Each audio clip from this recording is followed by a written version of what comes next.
In here. Well, happy hump day. Welcome back into another edition of Prime Sports World. Coming to you on a Wednesday. And of course, today we're breaking down the NBA Finals as the stage has finally been set. On Monday, we finally found out the teams as Miami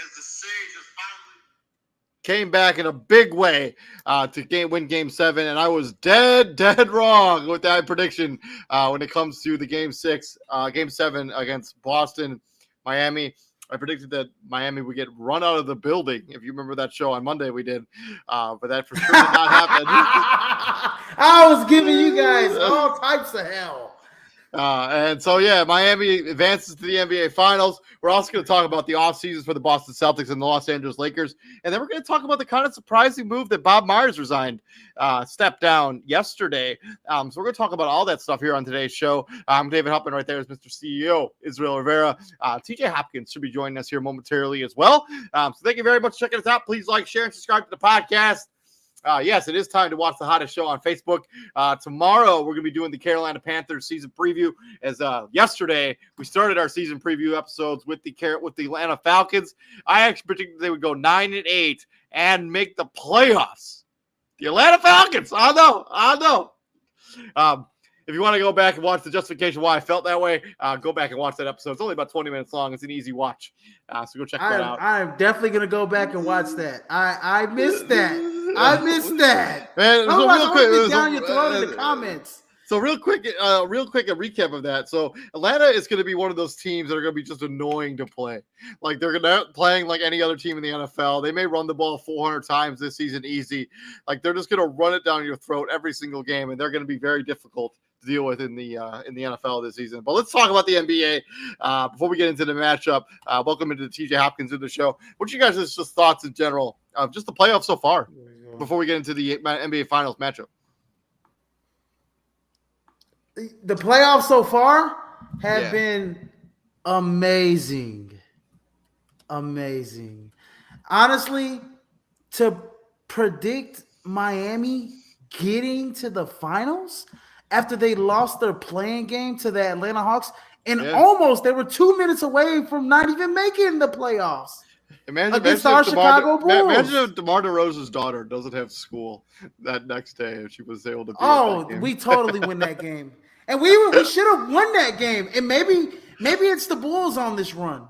Who knows? I doubt it, but no. Hey, TJ, no. Hey, don't be down. Don't be down that. Don't be down that. But anyway, it'll be just our luck. It'll be just that Giannis back doesn't get hurt. Yeah.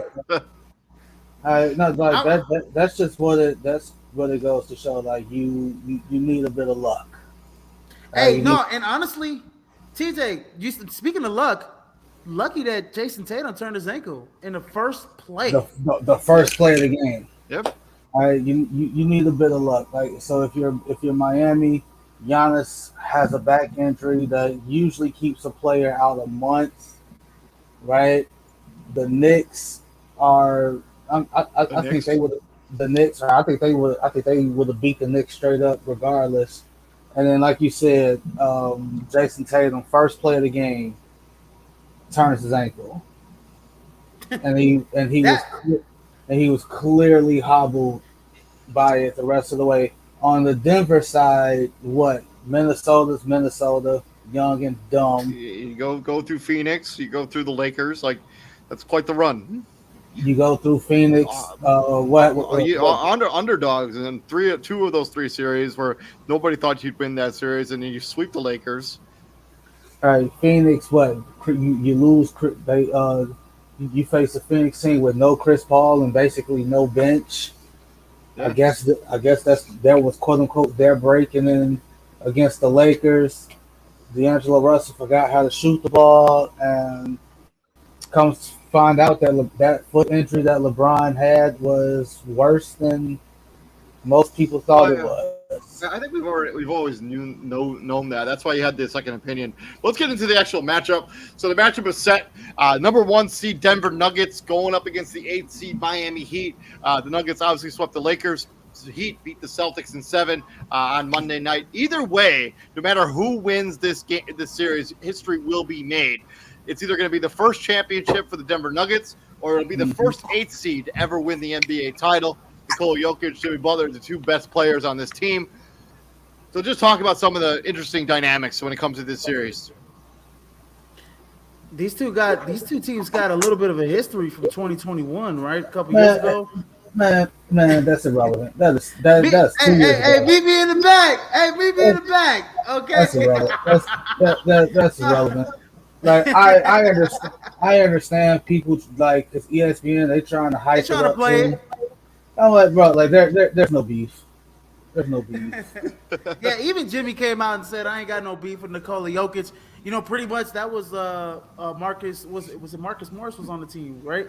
Or Marquise? Yeah. One of the Morris twins was the one that started that whole thing. You know, and Jokic, took offense to it, knocked him down, and the rest was there. You know, the whole team, the whole Heat team was literally in the back looking for that smoke for the Denver Nuggets. But yeah, no, there's and no ain't do nothing. Ain't do nothing. Well, Jimmy ran up and didn't do nothing. And didn't do nothing. You finna sit here and tell me that the whole. Go ahead, Dave. So the Nuggets have outscored their opponents by 125 points in the playoffs. That's the best mark for a finals team through 3 rounds in the last 5 years. They're the only team that hasn't lost a game at home in the playoffs so far. That's incredible.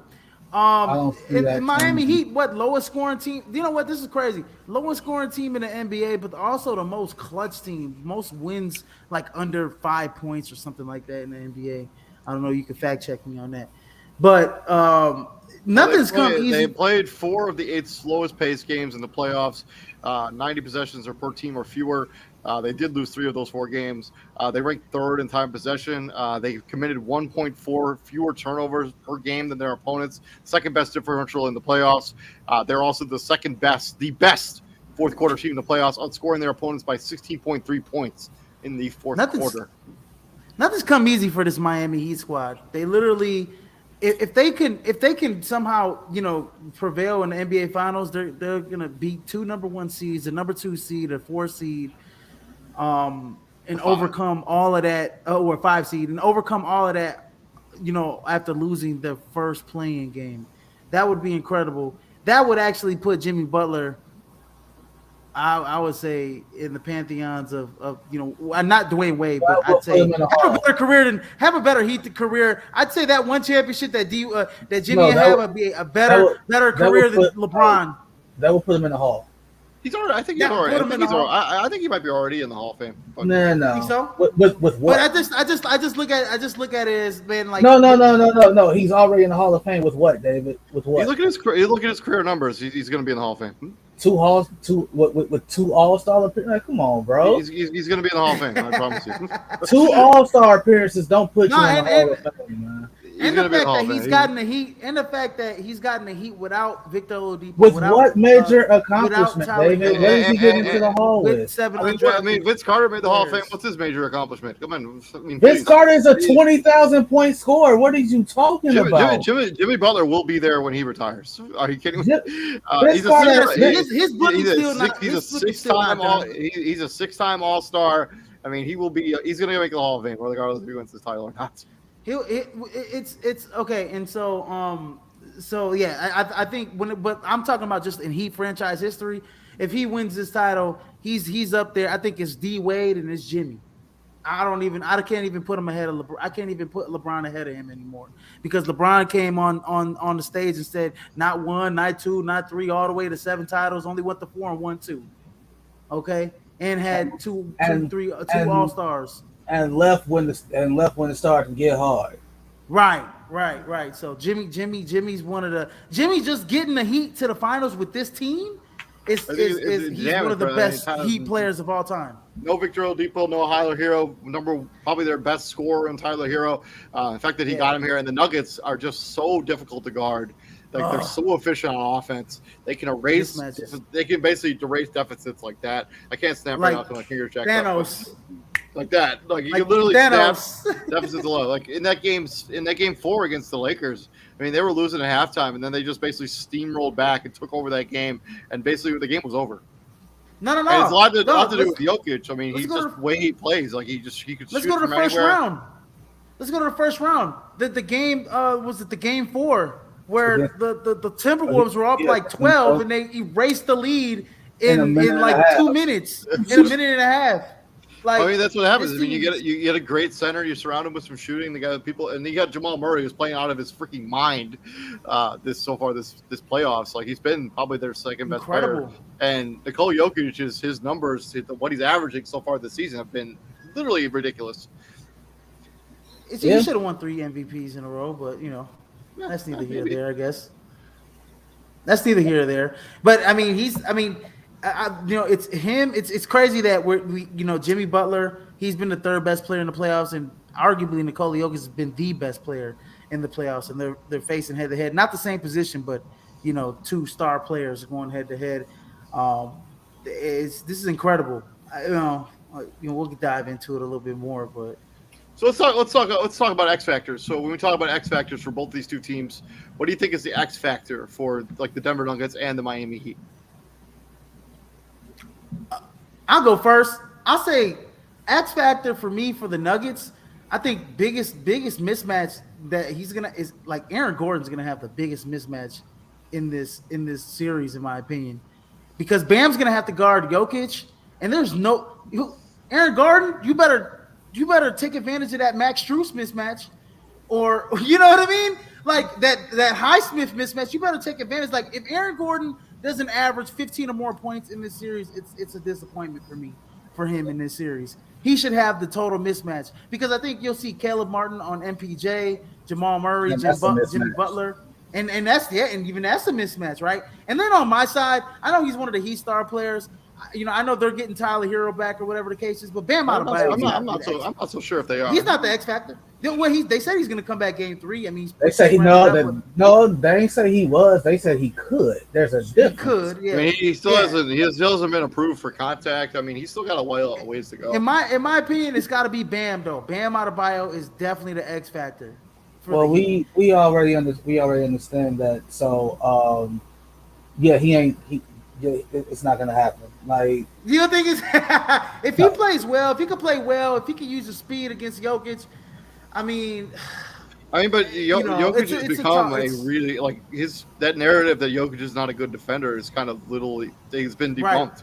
Like his stats on like one-on-one defense has been really solid. So here's the thing, right? We already know that Bam ain't stopping Jokic. He's not. We already know the Heat ain't stopping and the Heat ain't stopping the middle. You want to know why? Because that little zone defense that they threw at Boston, that shit ain't gonna work. I was gonna get shot out of real quick. Not even that. I mean, Denver could straight up fill it up. Like you're not gonna have these inconsistent 3-point shooters. It's not even that. So in the zone, Bam was able to sag off of Al Horford because Horford wasn't even looking to score. He was literally like the minute the ball touched his hand, he was kicking it out. And 2, Robert Williams is not a scoring threat. Please sag off a Joker from the free throw line down, please. Run a zone against Denver with Joker in the middle of it, please. You're gonna have to see the Heat are literally gonna have to play Kevin Love. They're gonna be forced to play Kevin Love and Zeller in this matchup a lot more than they want to. A lot more than they legit might have to do the double big lineup like at some point. For real, because you can't get away with Max Strus or whoever the hell that you're gonna have. Highsmith or whoever the hell that small guard lineup where you have 4 guards essentially. Jimmy Guard playing the 4, Jimmy Butler maybe playing the 4. Like you're not gonna be able to get away with that against Denver. Like the lineup of Lowry, Strus, Robinson, Butler, and No, that's not gonna. That's gonna get eaten up. Not to mention. I mean, we already talked about Aaron Gordon. Like, who's guarding him in that matchup? Like, if nobody has any idea. And I think when I talk my X factors, I think when Denver, I think my X factor. I know you talked about Aaron Gordon, but I think Michael Porter Jr. might be the X factor for the Denver Nuggets.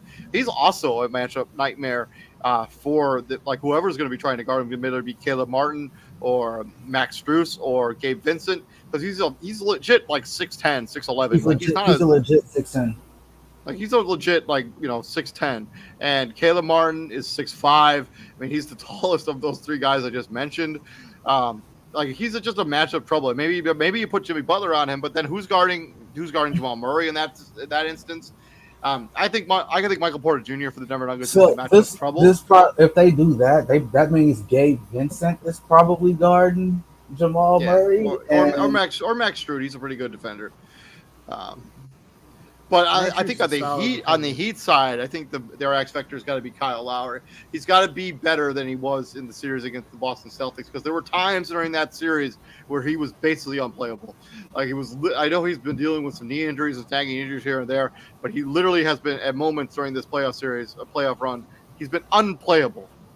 And so they're going to need some more production on him. Same with Bam Adebayo. I mean, I know he's a star, but yeah, he's their X factor too. I mean, he has to make Jokic work. He's got to make Jokic work on the offensive end of the basketball court. Just if he could just play, if he can just protect the paint and make it hard for him, in the post, which is not gonna, which is right. TJ's laughing. It's laughable. It's laughable, man. It's like, come on, man. He's got to elevate his game, though. Bro, okay, all right. Let's on the pick and roll, bro. Like, what is he like? Even when Bam has the mismatch on the smaller guy. It's like take advantage of that mismatch, man. Hold on, he's doing fadeaways in the post. AD is one of the best defenders in the league, whether it's on the perimeter, whether it's on the block. AD, right? AD is what would you give AD as defensive wise? Top five? Something AD like is a that. top, No? something Probably like something that. like that. Something like that. And Joker looked virtually unstoppable against a top five defender. Bam thinks he should have won the DPOY a couple years ago, and it's just like, oh yeah, dude, okay, sure. Like, believe I don't blame you for believing in that, right? If you ain't your own hype, then nobody's gonna hype you. Yeah, But yeah. there's a reason. There's a reason folks are saying Joker should have won 3 straight MVPs, and no one's saying I agree with Ben that you should have won that DPOI a couple years ago. Like, there's a reason that's being said, right or wrong. Like, there's a reason that's being said. Like, you can make the argument that Joker right now is the best player in the league, Yeah, I think that's a and fact. and think Can't be about chasing away centers play. the upper echelon of the league. Hey, y'all want to know something? Y'all know what's crazy? Remember the fact that Denver almost chose Joseph Nurkic over him? Yeah. Remember like that was a talking point of we have 2 centers, we gotta get rid of one of them, and they That would have been a mistake. like Yeah, it would've hindsight. been. Like But hindsight's 2020, right? Like we can yeah. say that now, I mean, we have no way of knowing how Jokic would have developed if he was in Portland. So, like, and vice yeah, versa. That's true. 100%. That's true. But let's talk about Nuggets win the series if. Right, Just do them. right. Just do them. Because the mismatches are across the board. Especially play- you just mentioned Aaron Gordon. Play discipline, play to your strengths, right? Yeah, I that's mean, it. basically, all they gotta do is got them there, make it do what they did to get to the chance. I'm trying to think about our game one tomorrow. I'm legit interested. Like, Miami, what is your starting five for tomorrow? Because we know the Nuggets starting five: Murray, KCP, MPJ, Gordon, Joker. Mm-hmm. I think you gotta start Kevin Love. You What? gotta start Kevin Love. What starting five? What starting five? You gotta come with. You probably gotta come with Gabe Vincent, Caleb Martin, or Max Strus. Gabe Vincent, Max Strus, Jimmy Butler, Kevin Love, Bam Adebayo. That's the only. I do not think they'll start Kevin Love. I think they will go small, and I think they'll try to. They may even start Duncan Robinson at power forward. In the starting line. He's 6'10". I mean, come on. But I don't think Kevin Love will be. That's barbecue chicken. I mean, he was the one of the difference makers. The fact that Tyler Hero got hurt, they were basically forced to play Duncan Robinson again, is a godsend. Like, the guy has been awesome on the. I mean, he was okay. I don't know what. did not play. But I'm saying I don't know. I don't know defensively, where you got the fact that Duncan Robinson is 6'10" because he's not 6'10". Where did you see Duncan Robinson is 6'10"? All right, 6'7". My bad. 6'7". My thing is like, okay, Denver wins. They just gotta, do what they got them there. Like you said, man, make your perimeter shots, play off a Joker. Miami Heat, they're gonna play the same. Well, Miami Heat's gonna keep playing consistently. They're not gonna switch up at all. They're not gonna do anything different. They're gonna try to get them boys in foul trouble. They're gonna try to get, like, especially Aaron Gordon. Bam gonna try to attack Jokic, get him in foul trouble, early foul trouble. They gonna, like, you already know how Miami play. They gonna be gritty. They gonna be grimy. They gonna flop, which is a Kyle Lowry special. They gonna try to bait them. Well, I think they're for sure gonna muck up this game, and they're basically gonna limit the number of possessions in the game. They got to. They're gonna slow the ball down. I mean, we're gonna see them taking shots at like 1 second left on the shot clock, like every possession. Probably 4 or 5, but basically, they're gonna use 20 seconds up on the shot clock. So because the only way because they obviously can't hang offensively with the Denver Nuggets. The only way they can win this is if they play tough nosed defense and they limit their turnovers and they limit their chance, like they limit second chance points. Like, they literally have to. They can't have like Denver running up and down the court. They will get blown out of the building. It'll be interesting to see how the altitude of Denver affects Miami Heat, especially in game one, especially if they come off playing a 7-game series. You know what's crazy is that Denver just beat like I would say since that trade that they made with Jared Vanderbilt and all those guys, they just beat the Lakers, who were the number one efficient defense like since they made all those moves, right? And it's like damn, they like ran them out the building. And I know Miami, can play some good half court defense, but I mean it wasn't getting better than what the Lakers were playing from second half of the season on, Yep. pretty much. So it's just like I can sit here and be like, well, Miami's gonna play this stalwart defense that they played in the first three games against the Celtics, against the Knicks, and against the Bucks. But it's also like this Denver Nuggets team just beat the number one efficient defense in the league from the second half on of the season. It's like hard to like think how Miami can stop those shooters from making shots. I also think that, like, back to one of TJ's point, or back to one of your points, where talk about that beef. If they brought it up on ESPN, the only reason they brought it up is to hype up this matchup. They gotta hype this shit up because of all the possibilities that were unfolding here. I mean, Nuggets Heat was probably one of the least interesting. Like, there aren't that like those are not mainstream franchises outside of the Heat, but Denver. Like, if this had been Lakers Celtics, there would have been no need to like pull up beef they had 2 years ago. They would have just been like, yeah, the Celtics and Lakers are playing. One of these teams is going to win title 18. Yeah, again. So I think, they just need to hype it up. But yeah, I think the Heat win the series if they can muck it up, if they can make their shots the way they did. No, even Nuggets Celtics would have got hype. Yeah.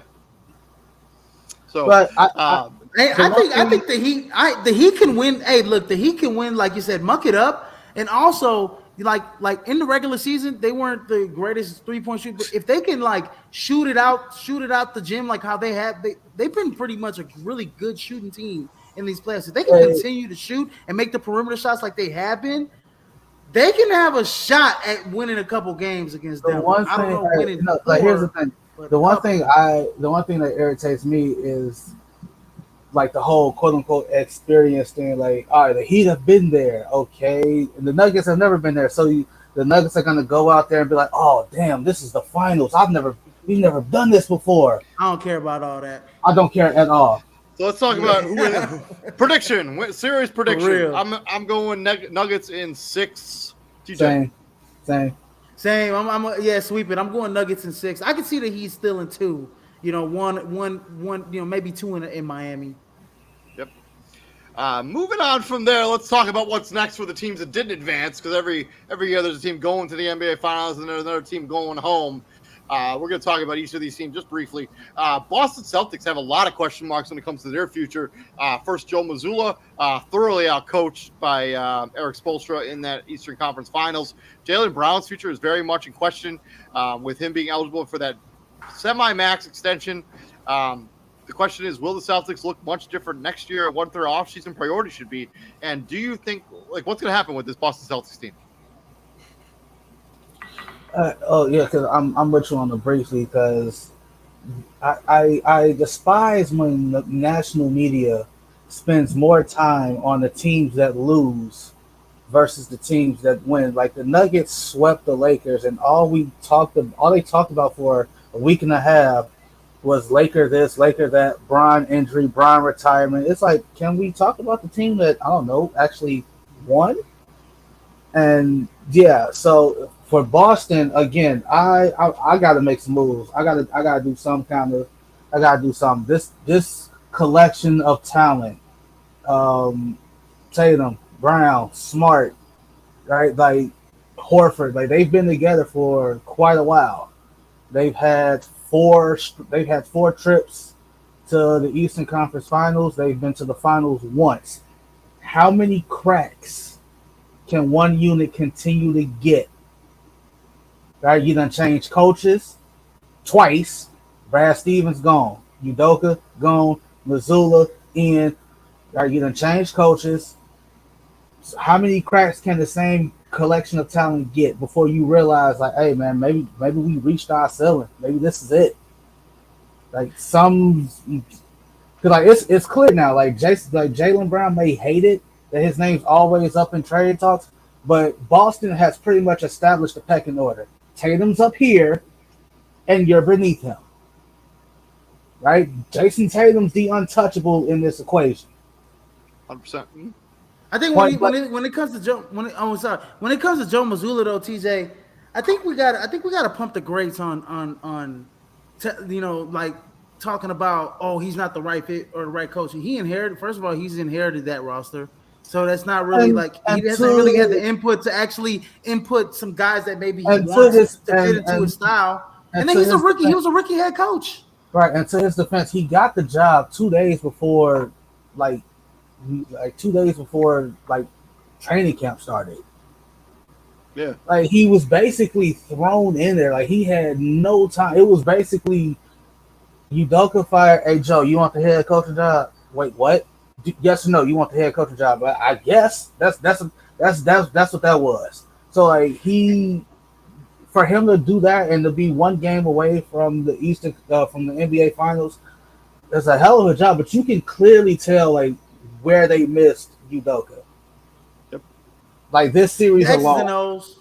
Yeah, the X's and O's. Just because I think Udoka in that final game, at least, and even in game 6 too, when they missed them 10 shots or whatever to end the game, and then they opened up the game missing 10 threes, I think he would have been like, hey, stop shooting threes. We're going to go inside the paint. I'm going to start drawing up some stuff. Joe Mazzulla, I think, is more of a run and gun style type of head coach. That's where I think that's where he's going to have some more input next season.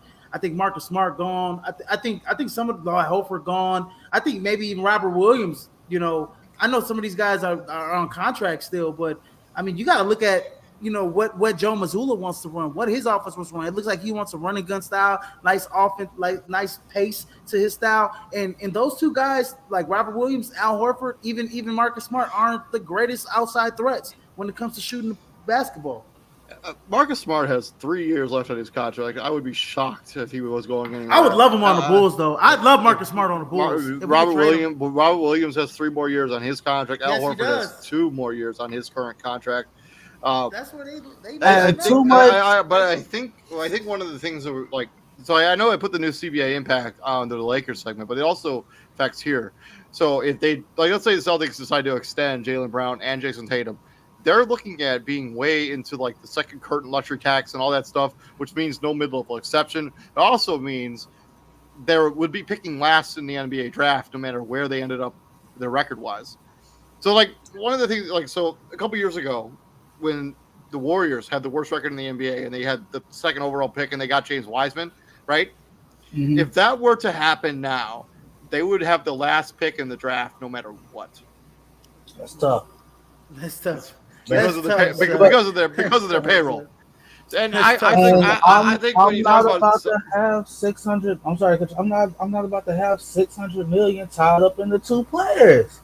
I can't do it. So I do think that Jaylen Brown, I think they will look to move him this offseason. Especially if it makes it Portland, especially makes it clear that he's not returning. You said to Houston? Team. Houston. Yes, Houston. He's from Atlanta. Portland, hey, what you want for Dame Lillard? He's from Atlanta. He's from Atlanta. Houston makes a lot of sense. What you want for Trae Young?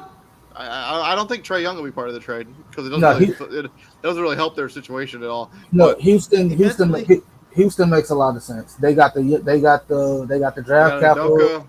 They got the young talent to give up. It reunites them with Udoka. I don't know how Houston feels about Jaylen Green. I don't know how the NBA feels about Jaylen Green. Like teams that's the thing. Like young teams like that, like teams like in Houston, teams like in Orlando, like you can't really say you have quote unquote untouchables, because if you did, like, one, your team would be better than what it is, and 2, like OKC has untouchables. SGA is untouchable. I don't care what you offer me. You're not getting SGA. I mean, unless it's like, literally the house. But you're not. But moving on. Yeah. So we're spending too much time. Let's move it on to the other side. Let's talk about the Los Angeles Lakers. Their season ends in a sweep to the Denver Nuggets. They have talks about LeBron James' retirement, the state of this roster as a whole. They have 1 million free agents, including Austin Reeves, who is a restricted free agent, but that dude's about to get paid. And they also have the problem with the new CBA, where it's going to limit what they can do. I mean, they don't have a mid-level exception. They have a bunch of free agents. The only way they can really improve this roster is bring their own guys back or some sort of sign and trade. What do you do if you're the Lakers?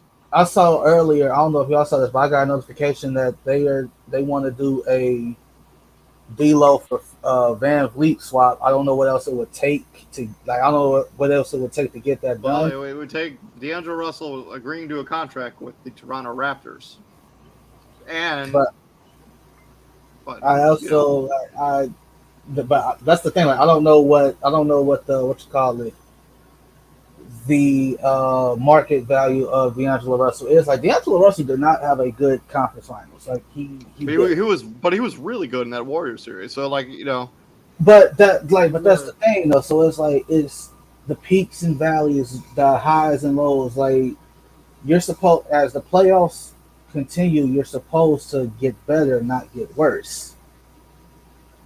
And so, and I think that's the issue.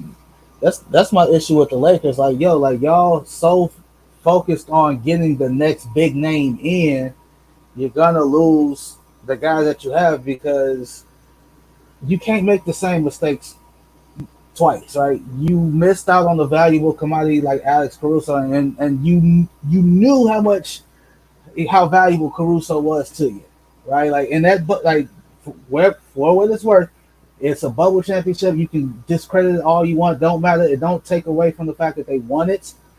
But Alex Caruso on the Lakers, LeBron had the faith that LeBron had in Austin Reeves. That's the same faith he had in Alex Caruso when Caruso was there. I'm putting the ball in your hands. I'm trusting you to make the right play.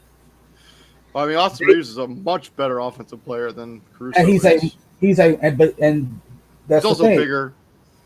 And that's the thing. They chose not to pay Caruso.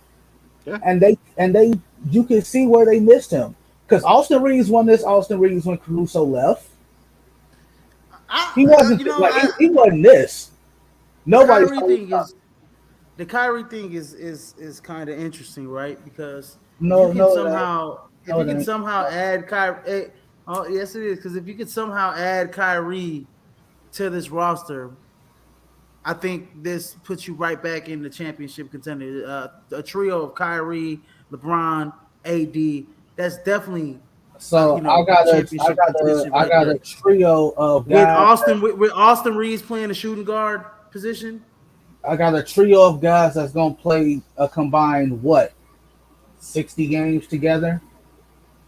Because we already know Kyrie will take off just because hey, it's a Wednesday and I don't feel like playing. The wind blowing a little too strong Right. for me. Coach, my antennae don't work. Right, Santa Monica Pier a little gloomy. I don't want to play. Man, I don't know what the Lakers can do, but like if they want to contend with, I mean, Denver's going nowhere.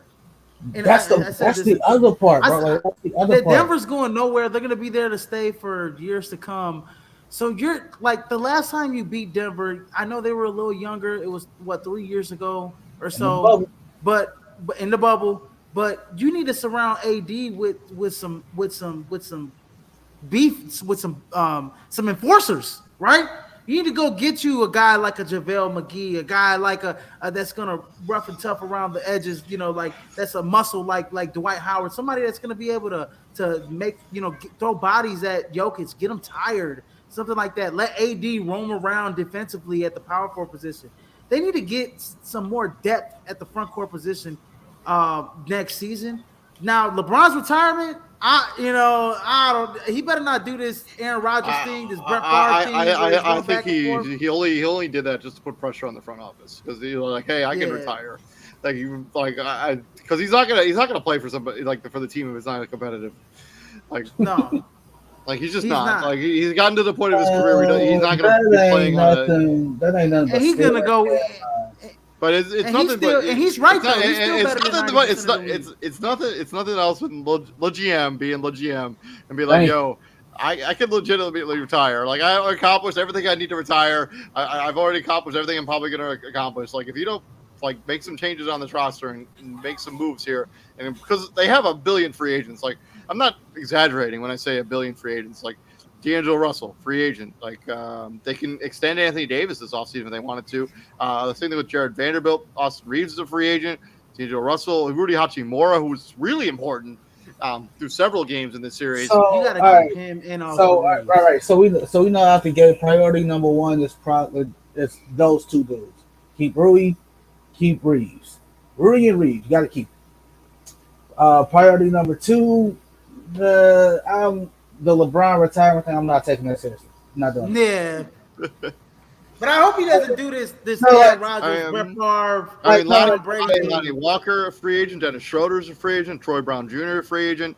Whatever you think you about kind I of mean, share. You kind Malik of. Beasley has a team option. Mo Bamba is partially guaranteed for next I year. would like The only players that have a guaranteed under contract next season is Max Christie, LeBron James, and Anthony Davis. That's it. keep Like you, look. you kind of four of these showed how you guys. feel. You kind of showed how you felt about Troy Brown Jr. because he was DNP's coach's Yeah. decision. Yeah. You got to keep Rui. Got to keep Reeves. Got to, in my opinion, you should try and keep Schroeder because he's important to what you do defensively, and you got to keep Jared Vanderbilt because he's important what you do. He's just as important what you do defensively as well. My honest opinion is they should sign all of these guys if they can. Obviously, I don't like the CBA may limit what they can do here. I'm re-signing all these guys. I'm bringing them all back on 2-year deals with the second year being a team option. And if LeBron James walks away and goes plays with Bronny wherever he goes next offseason, that's fine. We'll just release all these guys and start it from the ground up. I'm not extending Anthony Davis. Like I'm running this. This team was good when they finally made the move. Like this looked good basketball team. They only really had like 30 or so games to play together as a unit. I want to see what this team looks like in a full season. Like if I can get these guys back on the cheap. I mean, D'Angelo Russell's not signing for $35 million a year again. Like that's what he's making now. He's not signing for that again. Let's be real. No, he's definitely not signing for that again. Definitely not signing for that again. But I do agree with you. I mean, you saw, like I said, man, they're the number one efficient defensive team. Like second half of the season, once they made a trade for all these guys. So I think you bring it back, run it back next year. This team could possibly win, 50 games, maybe 45, 50 games, maybe. Well, here's the issue with that. We already know 82 games. Brian's gonna play between 55 and 60 of that. AD probably the same amount. So, but let me say this. So what do you do? So what do you do if those two dudes are out at the same time? I mean, but then also at least sign 4 of those guys. The guys I mentioned: Rui, Austin, Schroeder, D'Angelo Russell. But try and bring a guy in like an Andre Drummond. Try and bring a guy in like maybe a DeAndre Jordan. I mean, maybe call Dwight Howard and like, hey, I think they're only going to have China and come back over here. I think they're only going to have the veteran minimum to sign players on. So, I mean, I'm calling Dwight Howard. I'm like, hey, stop playing around in China. I know you're goofing around. Stop playing around in China. Come back over here. We need you to play center. Yeah. We need you to guard Jokic when it matters. Like, golly, where's JaVale McGee? I haven't heard of JaVale MGee's name. He's on the Dallas Mavericks. He's doing whatever he does. So. You know what I'm saying? Like, not doing anything, collecting dust over there. Yeah. Like, come on, man. Well, they didn't make the playoffs, so he hasn't played in like 3 months. So, moving on from this, let's talk about the shocking news of the NBA, kind of the end of the era when it comes to the Golden State Warriors. Bob Myers stepped down yesterday, 2-time Executive of the Year, architect of 4 NBA championships with the Warriors. He brought a blend of leadership, talent, evaluation, and the respect that he commands at every level of the industry. He drafted several key members of that Warriors dynasty. In an interview with the ESPN, he told them it was time for him to move on. Let's just talk about how shocked were you when you heard this news yesterday? None. All good things come to an end.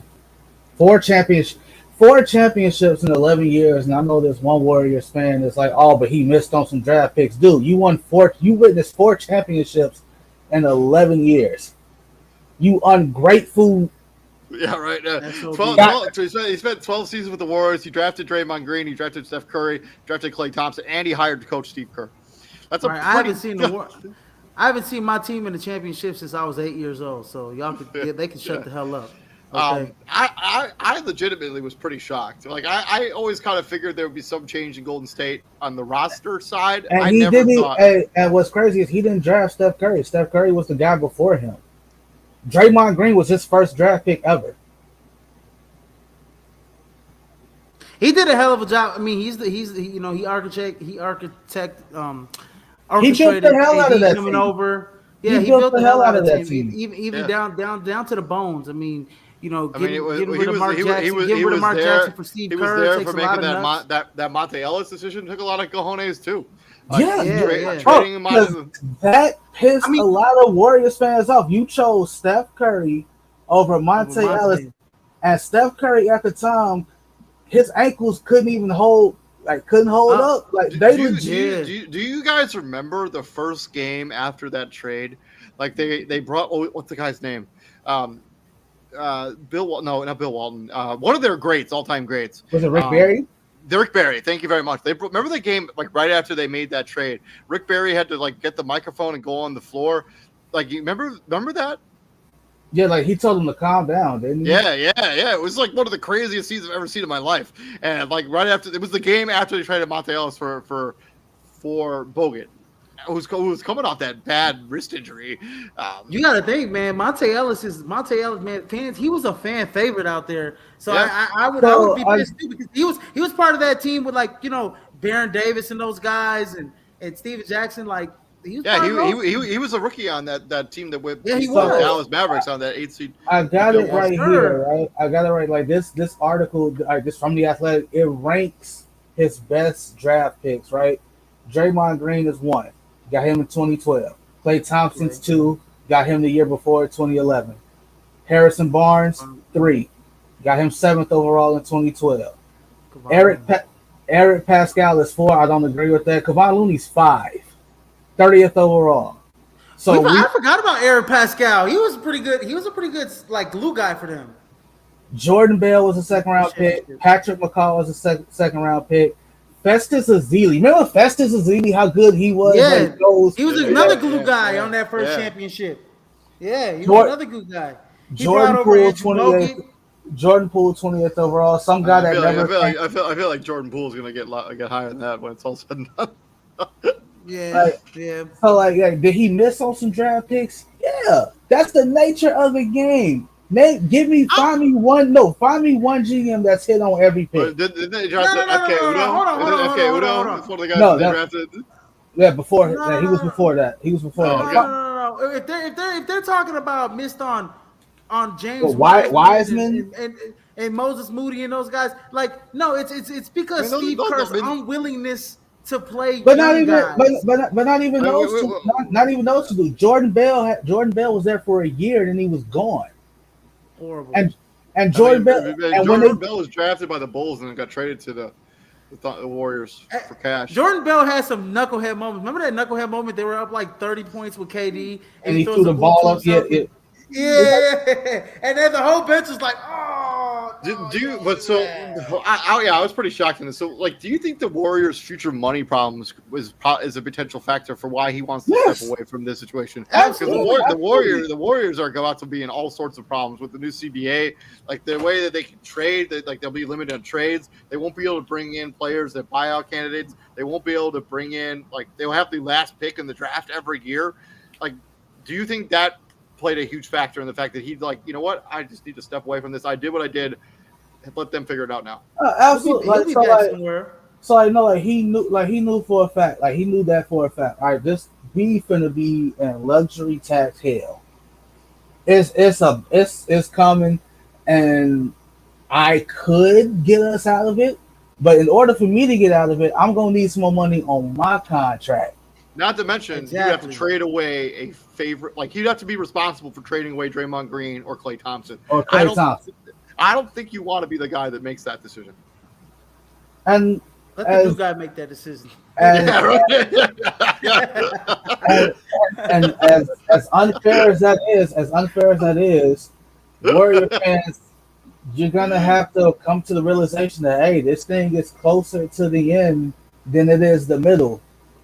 At some point, all right, we know for a fact of the big three, only one is going to stay a Warrior for the entirety of his career, and that's number 30.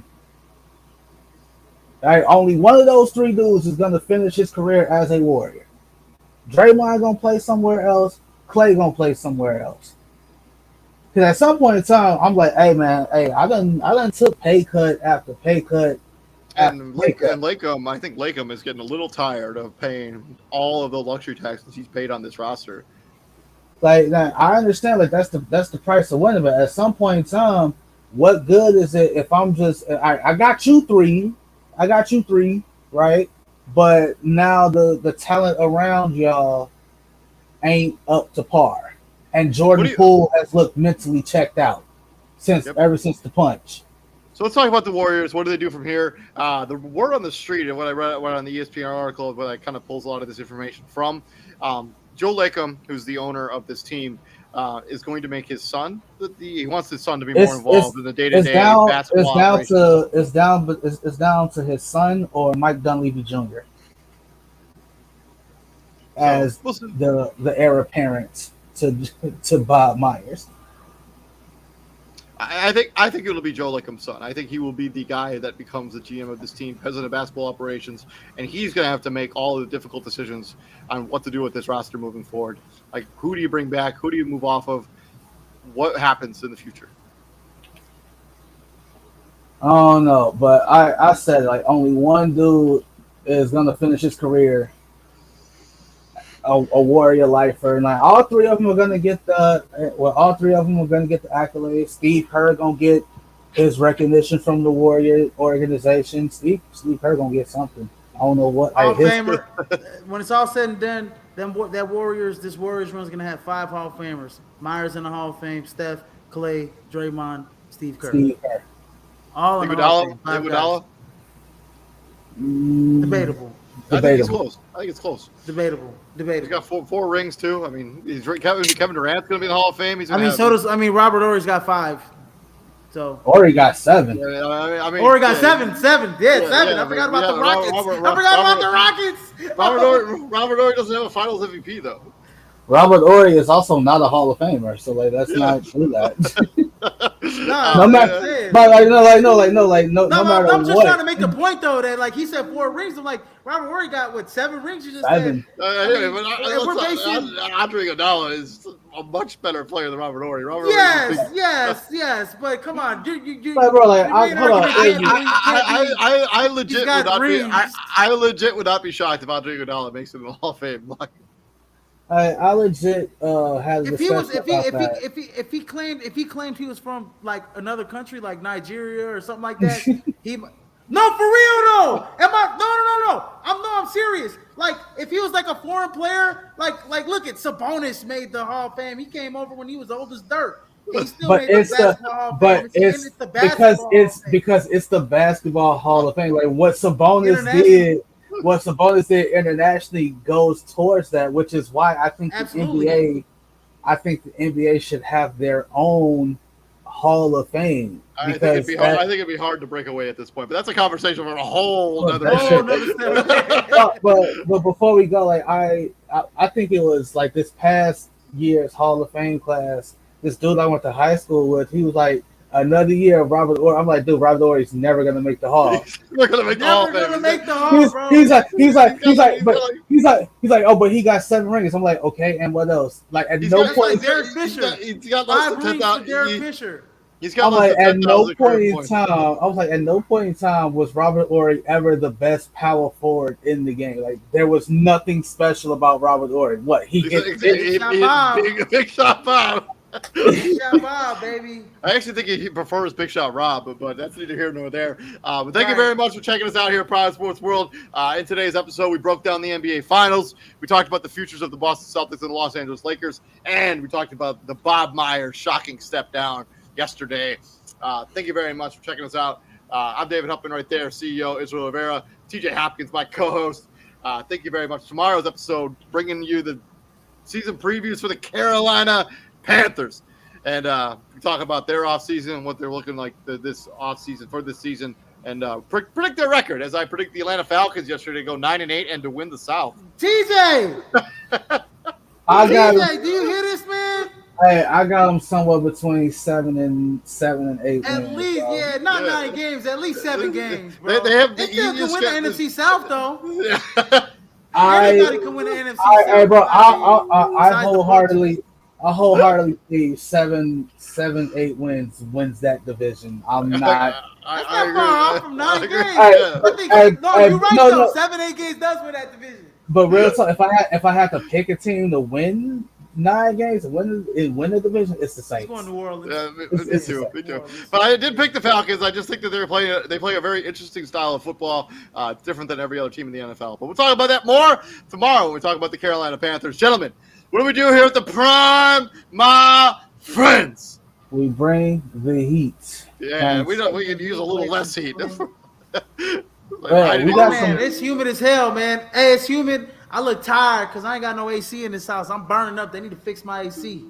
Okay, I'm really bringing the heat in this episode. Man, I was gonna go play basketball earlier, but I left my shoes in my car. My car's at the shop. Okay, that's nothing. I'm about to go hoop right now, baby. Hold on. What Hooper has one pair of shoes? Well, I mean, I've moved all the place. So I have another pair. I have another pair at my parents' house. You gotta have at least two. You gotta have at least I got my Kyrie Irvings. I got Paul George are at my parents. I bought this pair of shoes that I have from China. It's in the trunk of my car, actually. Wait, hold on, China.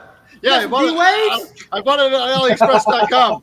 I bought these shoes on AliExpress.com. Bro, I promise you, David, you're gonna take one cut and you're gonna fall right out them shoes. You're gonna bust out like Zion. I've worn them a bunch of times. Shoes like Zion. I got Paul George and I stopped wearing them. So, anyways, we'll be back here tomorrow. You guys all stay safe. Please like, share, and subscribe to the podcast.